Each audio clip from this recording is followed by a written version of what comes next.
Bom, gente, então chegamos no nosso vídeo sobre arredondamento.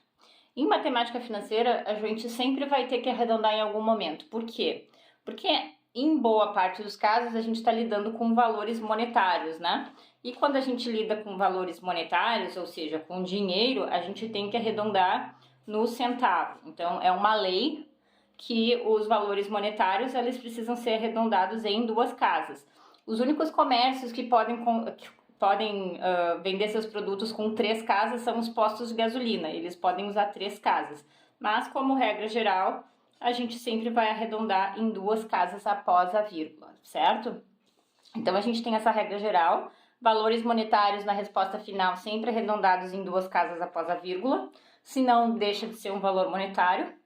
E quando a gente calcula taxas, a gente tem uma regra que é pelo menos 2 casas após a vírgula se for uma taxa percentual e pelo menos 4 casas após a vírgula se for uma taxa unitária. Eu vou dar alguns exemplos aqui e isso vai ficar claro, tá? Então, imagina que eu tenho esse exercício aqui, né? Os juros pagos em uma aplicação de 300 foram de 200 em um ano. Calcule a taxa de juros anual.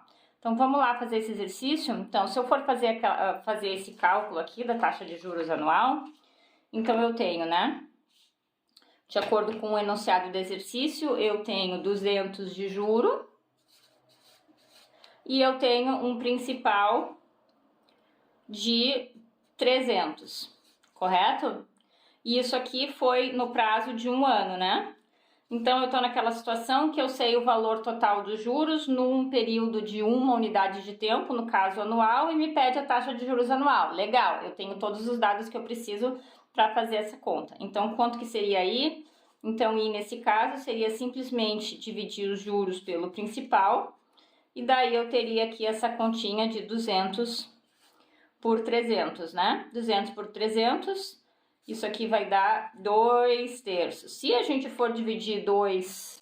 Ninguém escreve 2/3. Ninguém vai fazer 2/3. Em geral, a gente diz tanto a cada, né, um real ou tantos por cento. Ninguém vai fazer 2/3 para esse tipo de cálculo. Então, se a gente for usar uma calculadora, o que a gente vai fazer? Então, se a gente for usar a calculadora, provavelmente a gente não vai cortar isso. A gente vai fazer essa conta 200 por 300 e vai encontrar 0,666666. Daí, daqui eu tenho duas possibilidades. Eu posso escrever, então, que a minha taxa é... que não está errado, 0,666 ao ano, sem sinal de porcento, né? Posso botar os pontinhos ou a barrinha aqui para indicar que isso aqui é uma dízima periódica. Ou eu posso querer arredondar antes do fim e dizer que isso é 0,67 ao ano. Qual que é o perigo com esse arredondamento aqui que não é indicado? Se a próxima pergunta for qual a taxa percentual, e eu partir desse valor aqui de 0,67, eu vou seguir a regrinha para obter a taxa percentual a partir da taxa unitária, vou querer fazer 0,67 vezes 100 e vou encontrar daí a resposta errada de 67% ao ano. Por quê? Porque eu arredondei antes do fim. Porque a resposta certa é continuar daquele cálculo que a gente já tinha feito, 0,666666, e daqui multiplicar por 100.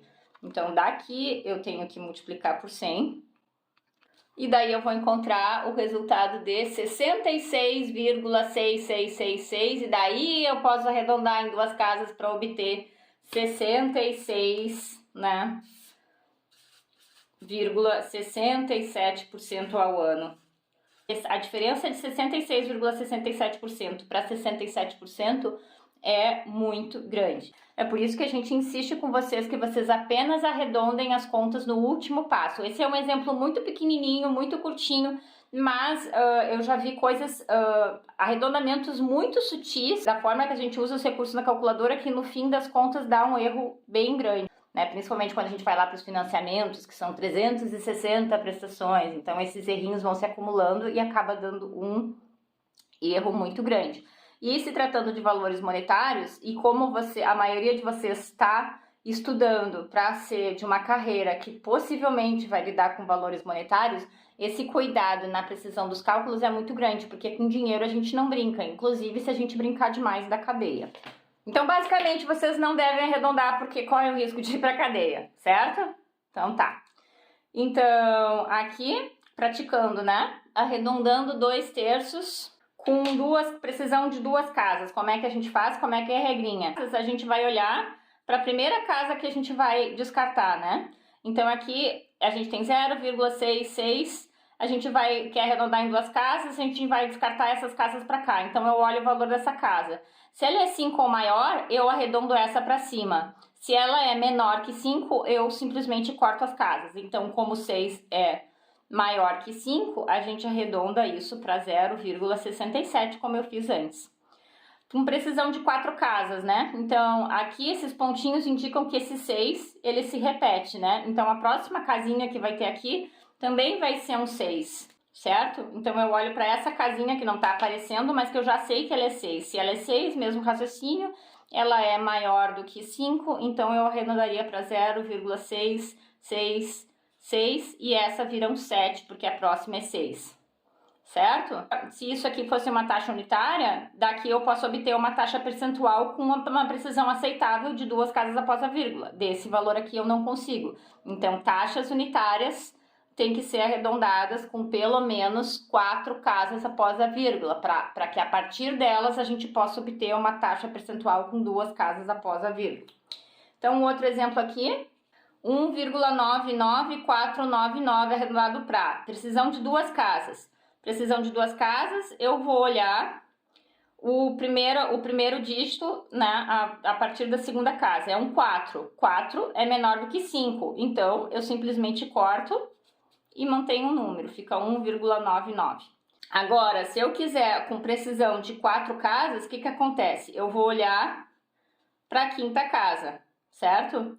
Então, se eu for olhar para a quinta casa, o que acontece? A quinta casa é um 9, né? Então, se a quinta casa é um 9, eu vou arredondar essa aqui para cima.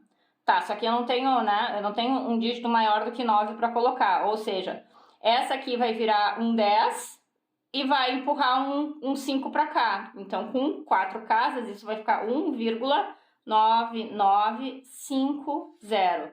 Esse vai para 10 e vai somar 1 aqui. Combinado? Então, tá. O próximo vídeo vai ser o encerramento, onde eu vou falar sobre as últimas páginas da apostila, que não necessariamente são as últimas, mas foi tudo que restou da apostila para a gente conversar e falar mais um pouco sobre a nossa disciplina e a forma de vocês estudarem. Combinado? Até!